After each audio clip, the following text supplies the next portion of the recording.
एक समय शराब का एक व्यसनी एक संत के पास गया और विनम्र स्वर में बोला, गुरुदेव, मैं इस शराब की आदत से बहुत ही दुखी हो गया हूँ। इसके कारण से मेरे घर में हमेशा झगड़ा और कलेश रहता है। कई दिन मेरे बच्चों को भूखा रहना पड़ता है, किंतु मैं शराब के बिना रह ही नहीं पाता। कृपा करके कोई ऐसा उपाय बताएं जिससे मेरी शराब छूट जाए और मेरे घर में सुख शांति वापस आ जाए।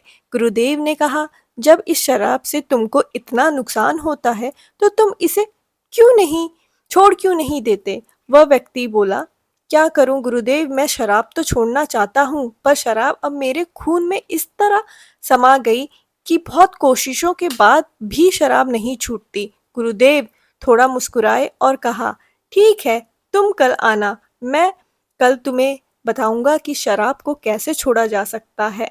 अगले दिन वह व्यक्ति गुरुदेव के बताए नियत समय पे पहुंच गया। उसे आते देखकर गुरुदेव झट से अपने स्थान से उठे और पास के एक खंबे को कसकर पकड़ लिया। उस व्यक्ति ने जब महात्मा जी को इस दशा में देखा तो कुछ देर मौन खड़े रहने के बाद उसने महात्मा जी से पूछा कि आपने खंबा ऐसे क्यों पकड़ रखा है। महात्मा बोले, बेटा, मैंने इसे खंबे को नहीं पकड़ रखा है, बल्कि इस खंबे ने मेरे शरीर को पकड़ा हुआ है। मैं चाहता हूँ कि यह मुझे छोड़ दे, किंतु यह तो मुझे छोड़ ही नहीं रहा है। उस व्यक्ति को आश्चर्य हुआ और बोला, गुरुदेव, मैं शराब जरूर पीता हूँ, परंतु मूर्ख नहीं हूँ।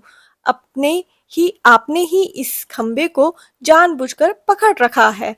इस खंबे में कोई जान थोड़ी है जो आपको पकड़ेगा। आप दृढ़ संकल्प कर लेंगे तो इसी वक्त इसे छोड़ सकते हैं। गुरुदेव बोले, नादान मनुष्य, यही बात तो मैं तुम्हें समझाना चाहता हूँ कि जिस तरह मुझे खंबे ने नहीं बल्कि मैंने ही उसे पकड़ कर रखा था, वैसे ही शराब ने नहीं, तुम्हें तुम्हें नहीं बल्कि शराब को तुमने ही आदत बनाकर पकड़ रखा है। यदि तुम दृढ़ निश्चय करो कि मुझे किसी भी स्थिति में इस शराब को छोड़ना है, तो तुम्हारी शराब पीने की आदत अभी छूट जाएगी, क्योंकि मन के द्वारा ही शरीर की हर क्रिया नियंत्रित होती है और जैसे इच्छा शक्ति प्रबल होती है, फिर वैसे ही कार्य सफल होते हैं।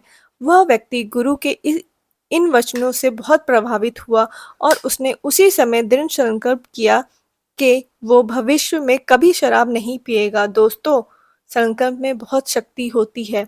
यदि आप पूरी इच्छा के साथ कोई संकल्प लेते हैं तो वह अवश्य पूरा होता है। धन्यवाद।